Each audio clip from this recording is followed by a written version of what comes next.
go. Yes, there we go. Okay, so I'll pull my chair a little bit closer so I don't fall off my chair, fall off my perch. And so once you sit down to look at what you're going to do next, you can look at what you've done before. And I see I've got a little blossom here, well, that's just going to be a little bit of texture. But basically we want to repeat what we've done here with the rest of the paper. So we've done the first layer there, and we had a nice little play with this top bit here. Did you all do that with your homework? Yeah. That last little bit there? And so look how dull it is now. It looked gorgeous when it was wet. Mine looks completely different. But it's, well, that's okay. That's okay. So today we'll start with the green on here and the green on here. So I'm going to use my biggest brush, and actually I'll do the same with brushes you. So number 20, big brush. You've all got a mop of some size or shape. And so I'll wet that. I'm going to do the left hand one first, because if I do this one, then I'm going to be putting my hand in it when I'm painting the other one. So if you're left-handed, wet the other way round. So Karen, you're left-handed, so do that one first. Okay, cool. So look for highlights. What am I trying to keep? Here's our reference image there. There's the reference image, and so we've got some nice highlights down here that we want to keep. This is lighter here, it fades out there. On the reference image, I've left this out. Yeah. I think some of you may have painted it in. If you haven't painted it in, don't paint it in.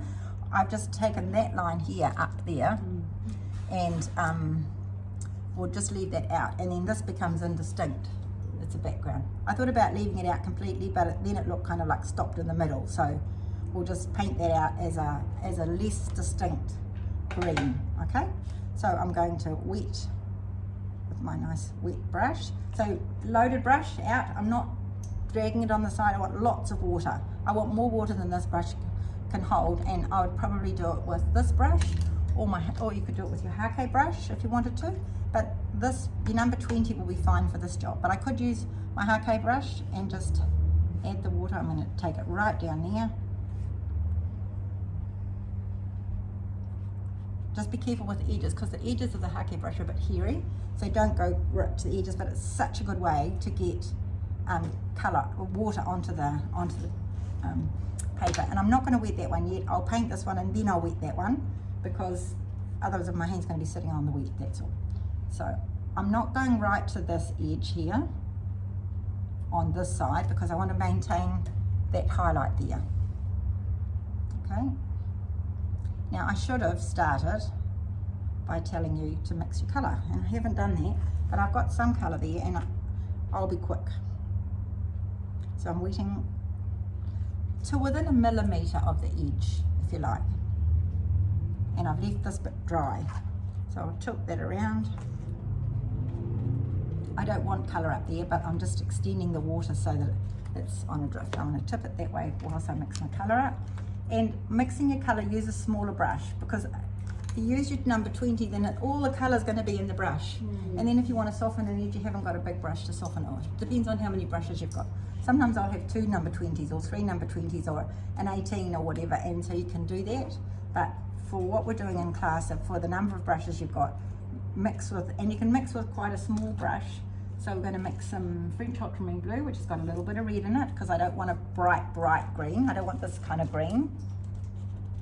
So this is just what we did the other day. So you see, I just lifted it a little bit out and put it there. And I'm going to do the same with my yellow, so I don't contaminate my colour.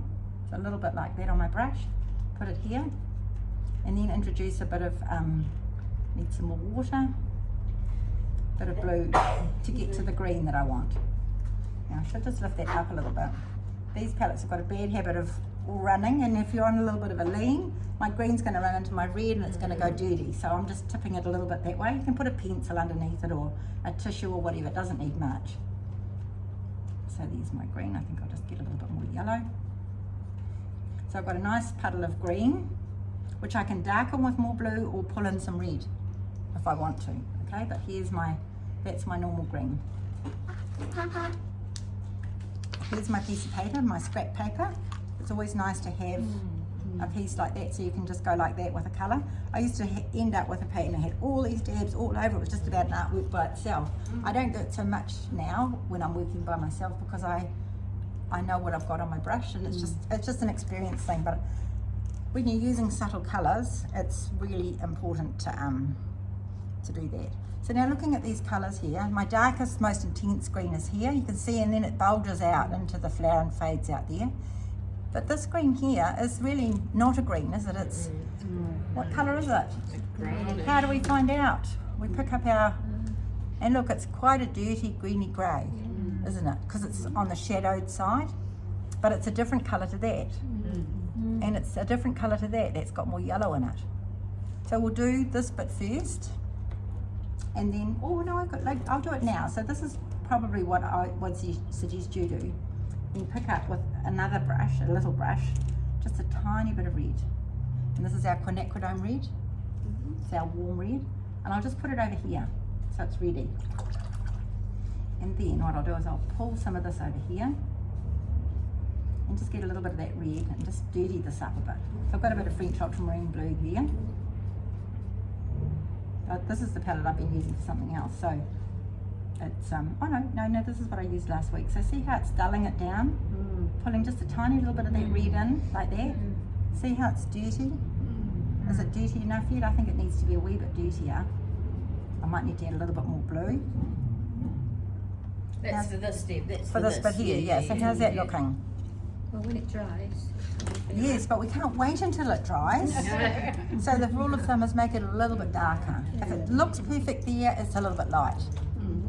But you can always put more than one layer on. You know, watercolour's all about layering up. Do you think it needs to be a bit dirtier? Yes. A bit more blue? Yeah. I'll put a little bit more blue in it.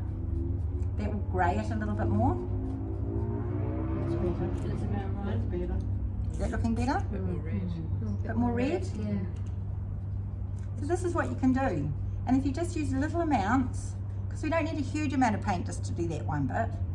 Little amounts, so we've gone a bit brown now, haven't we? So what do I add back? Blue. Blue. Add the blue back in. So Brolin had a hilarious time last week. We went that way and that way and that way and that way, and we never quite got to where we wanted to be. That's So, the difficulty. and the rule of thumb is that you mix the lightest colour first and then add the darker colours to it in very small fragments. With something like green, sometimes you're better to, with the grey, I mean, sometimes you're better to start with the blue and then add the orange, even though the orange, being the red and the yellow mixed together, is the lighter colour. It worked out better to start, because you started with the yellow, didn't you? And then we were fighting with this yellow all the time. Okay, so there I've done some little swatches there. Now my paper's probably dried. No, it's not too bad. I'll just put a tiny bit more water on it, just for So fun. you wet the paper every time? No, it dried out. It just dried out a bit. I suppose it depends Oh, not on too much. what the weather's like. It does, and what the temperature in the room is like. Yeah. You can paint in the same place on a completely different day, and Different. yeah. So we want this colour to burst out. So we want it. The afternoons get dry quick. Yes. Yeah. And if we've got a heat pump on in the room. So now this has got what has this got on it? This has got my green on it. Oh. Here's my pretty green, and look, some of this colour's sneaking across there, but that's okay. So I've got quite a lot of water on my paper here. So I'm going to start down here. This is the darkest part, and I'm just going to use that stroke. Turn your paper around if you need to, if it's easier for you to access, and I'm going to start out there and just create a nice edge. Now we can tidy this edge up later, but it's always good to start out in the way in which you plan to continue. So have a look at your reference image, and all I'm doing is filling it in, dropping it in there, and I can see already it's going to be too light, isn't it? Yeah. But see how if I tip it, the water's making it drift nicely up that inside, up here, and it's that nice yellowy green. Yeah. So I'll go over. I'll just leave that brush there for. No, I won't. I'll add a little bit more blue to that green over here to darken it up. A little bit of red and a little bit more yellow. And yes, I am being naughty going in with that same brush. but we need some bright green and we need some darker green, okay? So I'm gonna go, this is all nicely wet to the edge now, so I'm gonna drop this in here. See what I'm doing? I'm doing a little stroke and a drop, because remember when the tip is pointing down and you drop it on, you'll drop pigment on. When you're stroking, it only leaves a little trace. So this can afford to be quite dark. And see how there's a little kind of shadow line there where the flower bulges out. So I'm just going to drop some paint in there like that. And I'm just going to go down there like that. And tip. I'll tip it out here so you can see. And it just goes into each other. And it merges into each other, softens that little line. And then if you want to, you can put on a little bit of that. I'll just drop a little bit more dark in here, because I want this to push in and this to come out, like that. And then maybe down each side. Because the centre is coming towards us, light comes forward, dark goes back. So I'll just leave it like that bit, okay? So then I'm going to leave that brush there and move on to this brush, where I've got this nice dull bit. You know, I want to keep this highlight here, there's a bit there. So I'm going to do the same treatment there. I'm just going to take this up here like this, up the boundary. So that gives me a nice defined line. Load up my brush again. Needs a lot more paint on it than that, doesn't it? And just drop in. I'm tipping this slightly so that it's on the run already. When you're stroking like that, have your paper flat on the board. Just take that up and get a nice clean edge there. And if you need to change to a smaller brush here, smaller brush, here's a nice smaller brush. To get a nice corner, just pick up the colour with the smaller brush and just get a tidy corner. Don't try and get a perfect corner with a big brush. So just drop it in there and then go back to your big brush. Okay, so now where's our highlight? It's starting up here, there's a little twisty bit there. I don't know whether we've necessarily got that. So I'm going to stay away from that edge. And I'm just going to let the pigment up, drop a bit of the green and a bit of this, bit more of this dull colour in. And down the bottom it's the darkest. So get a nice curve there. Now you can see here that I have got a hair left by the hake brush. That's the only thing with the hake brush. You see this here? Yeah? See there? Here's the best way to get it off. Acrylic brush, synthetic brush, not a natural hair brush. And pick it off like that. Oh, wow, I didn't know that. Do you see it on there? Yeah. The other thing is leave it. The other thing to do is leave it. So now I've dropped that colour on there. It's spreading out quite nicely, but it's a bit kind of feathery. It's not doing quite enough. So I've got two options. I could go in with a big clean water brush and sweep it. Wet one? A wet one? Yeah. Wet, but not super Too wet, wet, okay. like that. I could go around and do that. Or I can drop some more paint on, add some more water, drop some more paint on, and that'll push it out. In the same place. Don't drop it over there, drop it here. And that will push it out. Do you see what I mean? So try both. Try doing both. On this one, try doing this. See how it's all starting to spread now?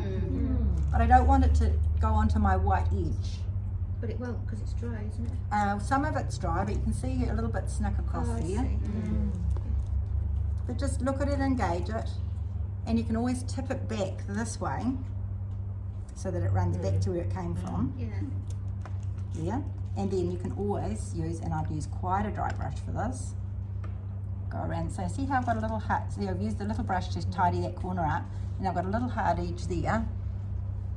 Or I can either leave it and soften it later, or I could soften it now. And you always have these choices, so you just have to learn what the connotations of each choice are. So if I wet it, the pigment's going to travel out to the edge. If I leave it, I can soften it later with a scrubber. And I think for this one, for today's purposes, that's what I'll do there.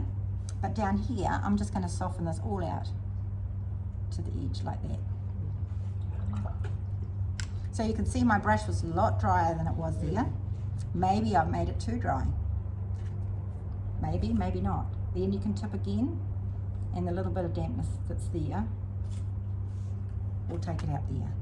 But of course, if you look at this, this is all textured, it's got little wrinkles and dimples and what have you. So we're not looking for perfection. And that's the nice thing about the paper.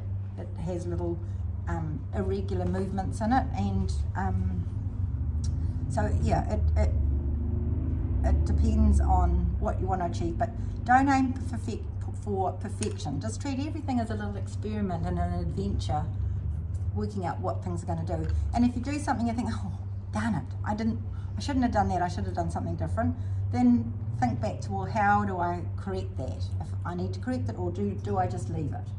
So they're just all things that I think about all the time when I'm painting, that you'll get into the habit of thinking about, because there's lots of different ways to do things. So I'm just going to do that for now, and you go and do it too. Okay, so shall I reiterate what I've done? Yeah. So I mix up my colours first, That's the tricky. and then I wet my paper. What colours was that? So the three colours that we're using on this painting are quinacridone red, Yeah. You made it grey. French basically. ultramarine blue, Yeah. Yeah. and transparent yellow. You Yeah. don't need to use the other yellow. The reason that I use transparent yellow is because of its clarity. Okay, so if you're mixing anything, and its power, if you mix with this colour, and I'll show you next time I mix some colour, it will lighten it. You'll have to add a whole lot more dark, because that sort of yellow lightens it. Okay, Yeah. so yeah, do take one of those. They come off as ones. So mix up your paint, nice little puddle like this, medium strength, not dark, but reasonable strength, and then wet your paper, and off you go. So you're doing your transparent yellow. And yes, if you need colours, I've got French